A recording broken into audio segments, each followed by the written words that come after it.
Ecos da Graça Podcast, segunda temporada. Aqui você encontra pregação, esperança e vida cristã. Toda segunda-feira no YouTube e Instagram. O caminho do Evangelho contra o caminho do Guru. Hoje a gente vai mergulhar fundo numa análise de como a sabedoria milenar, lá do texto de João, capítulo 14, bate de frente com essa nossa exaustão moderna. Bora entender isso direito. Olha, não é segredo para ninguém que a nossa sociedade está, assim, completamente exausta. A gente vive na era das receitas prontas, né? 10 passos para ser um empreendedor melhor, dica milagrosa para acordar de madrugada e tomar banho de gelo. As pessoas estão literalmente desesperadas por alguma mudança rápida. Mas o problema é que esse tal caminho do guru só entrega uma solução superficial para o que é, no fundo, uma necessidade muito mais profunda. Passos rápidos e garantias vazias simplesmente não curam a nossa fragilidade, nem trazem aquela plenitude espiritual que a gente tanto busca. E o negócio fica ainda mais complicado quando essa sede por fórmulas mágicas invade espaços onde ela nem deveria pisar. O material base do nosso estudo de hoje argumenta que essa mentalidade do guru, aquele especialista que tem a resposta para tudo, entrou com força nos ambientes espirituais. E o que acontece quando a gente mistura o sagrado com a pura lógica de mercado? Pois é, a gente cria uma mentalidade totalmente transacional. A fé deixa de ser um relacionamento e vira um comércio. E segundo a fonte, isso faz com que muita gente acabe adorando uma divindade fabricada, um Deus sob medida para atender a nossa obsessão por produtividade. E aqui a gente tem uma distinção que é super clara e muito importante. De um lado existe esse Deus da produtividade, que seria essa divindade fabricada que supostamente reage ao nosso desempenho e dá atalhos para a vida. Mas do outro lado temos o verdadeiro Deus do texto, que é puramente relacional. Ele não tem absolutamente nada a vender, não precisa de engajamento para existir e, mais importante, conhece a nossa realidade humana infinitamente melhor que qualquer guru.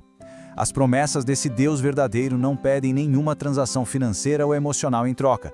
Elas só pedem que a gente reconheça quem nós realmente somos. E isso joga a gente direto na necessidade de desmascarar o que o autor chama de ilusão da autonomia. O texto traz uma metáfora de uma empatia gigantesca, a de um bebê recém-nascido. Pensa bem. Um bebê não consegue se alimentar, não sabe se proteger, não entende o mundo. Se o cuidado foi retirado, ele simplesmente não sobrevive. Espiritualmente falando, a análise diz que essa é exata e literalmente a nossa condição. O ser humano tem essa mania absurda de querer controlar tudo, achando que dá para gerenciar a vida no modo solitário. Mas a nossa realidade é de uma fragilidade e dependência profundas. A gente não tem essa tal independência espiritual. Entrando agora na primeira parte da nossa análise, o contexto da última ceia, ou seja, quando o chão tremeu sob os pés deles. Para a gente captar de verdade o peso das promessas desse texto, a gente precisa primeiro sentir o pânico daquela última ceia. Imagina só, o chão está desaparecendo sob os pés dos discípulos, porque tudo que dava sentido à vida daquelas pessoas vai desmoronar num intervalo de menos de 24 horas. Começa ali, no jantar, com o anúncio de uma partida iminente. Umas horinhas depois, bum, uma prisão no escuro do jardim. Aí a coisa escala rápido para um julgamento totalmente forjado de madrugada e acaba na crucificação. A realidade inteira deles é destruída de um dia para o outro. E a fonte faz uma leitura muito humana da reação daquele grupo diante desse colapso.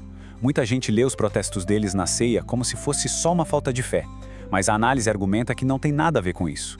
O que rola ali é puro terror, é o pavor existencial de quem está vendo o próprio Porto Seguro embora, o desespero de virar um órfão espiritual. Lembra da metáfora do recém-nascido de agora há pouco? Então, é como se aquele bebê visse a única pessoa que o mantém vivo sendo arrancada de perto dele.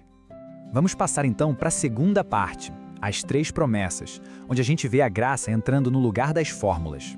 Bem no ápice desse desespero generalizado, repara que Jesus não tira do bolso um caderninho com técnicas de autoajuda. Ele não dá regras de como superar o luto. Em vez disso, ele entrega a primeira promessa. A humanidade não vai ser deixada sozinha. A fragilidade é reconhecida na mesma hora. Fica claro que é impossível viver os ensinamentos espirituais no isolamento. Existe ali uma consciência enorme de que aquelas pessoas simplesmente não conseguiriam bancar a fé na prática se ficassem abandonadas. É atestar de vez que a gente precisa sim de um cuidado contínuo. E o coração disso tudo está em como esse cuidado é enviado para nós. A fonte original destrincha a palavra grega usada lá no texto, que é parácletos. E, gente, não é só uma ideia abstrata ou um sentimento gostoso que vem e passa. Parácletos significa literalmente aquele que é ativamente chamado para ficar do seu lado. Uma presença para te defender, te dar força e trazer conforto. Então, o Espírito Santo entra na história como um ajudador ativo e totalmente indispensável, justamente porque a gente não dá conta sozinho. E aqui a análise joga na nossa cara a dura diferença entre a teoria e a vida real. Porque, vamos ser sinceros, amar a Deus e confiar na teoria é muito fácil, é um conceito abstrato. O bicho pega é na prática. Amar de verdade exige abrir mão daquele controle que a gente adora ter, exige perdoar de forma ativa. É muito tranquilo ser um poço de paciência e iluminação quando se está isolado no topo de uma montanha, mas tenta manter essa mesma paz quando alguém te fecha agressivamente no trânsito. A nossa natureza grita por autonomia, e o texto destaca que o amor prático é inviável sem uma constante intervenção divina. Isso engata direto na segunda promessa. O estudo mostra que a presença divina não é só uma força invisível que atua escondida nos bastidores emocionais da nossa mente. Pelo contrário, ela é encontrada em lugares e formas totalmente concretas. É um invisível decidindo se manifestar na realidade física e tangível do nosso dia a dia caótico. O texto aponta 3 lugares bem específicos onde isso acontece. Primeiro, através da palavra, nas escrituras que trazem essa revelação da graça. Segundo, através da comunhão, ali na Santa Ceia, que a análise lindamente lembra ser um remédio vital para os quebrantados e não um troféu para quem já é perfeito. E por último, a comunidade de fé, um monte de gente real, cheia de falhas, que acaba se tornando literalmente o abraço e a escuta física do consolo aqui no mundo. Tudo isso culmina na terceira promessa, que o texto descreve como a mais íntima de todas, uma habitação interna. Tem uma mudança de paradigma absurda aqui. Os ajudadores normais que a gente vê no mundo dão aquela força de fora para dentro, sabe? É um bom conselho verbal, um tapinha nas costas, mas a promessa analisada descreve um ajudador que atua de dentro para fora. É uma transformação interna profunda que dá vida nova e gera resultados completamente reais.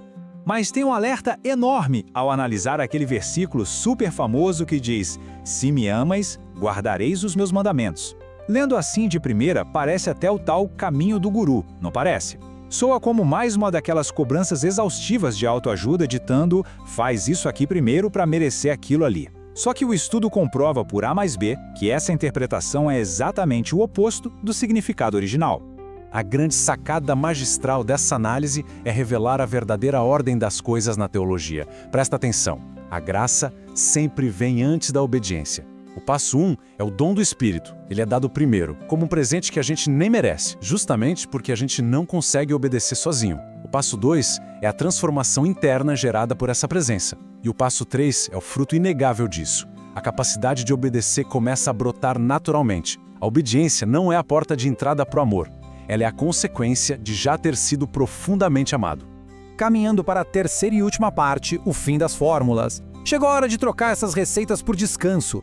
Voltando àquele problema da exaustão lá do início, mas agora com uma perspectiva nova. A resposta mais natural para um pacote de promessas tão inquebráveis é abandonar essa correria maluca. O mundo vai continuar vendendo fórmulas, com certeza, e tudo bem. 10 passos para organizar a rotina podem sim otimizar a agenda de trabalho de alguém. Mas quando a gente bate de frente com os problemas centrais da humanidade, essas receitas falham miseravelmente. Nenhuma fórmula de guru consegue consertar a nossa incapacidade crônica de amar de verdade, a nossa fragilidade inerente ou o abismo da nossa própria mortalidade.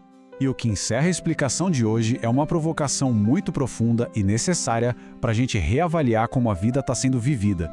Diante de todo esse peso da existência, a humanidade, em última análise, precisa mesmo de mais uma receita passo a passo ou a gente precisa de uma promessa confiável? Lutar incansavelmente por essa tal autonomia só tem gerado uma exaustão sem fim. Talvez o verdadeiro sentido de tudo não esteja em dominar os 10 passos para o sucesso, mas sim em encontrar a coragem de assumir a nossa vulnerabilidade e finalmente descansar em promessas sólidas. O convite que o texto deixa não tem como ignorar. Trocar o peso insuportável de ser dono de si mesmo pela liberdade absoluta da graça. O que faz mais sentido? Fica a reflexão. Quando tudo parece demais, há uma voz que nos chama para perto.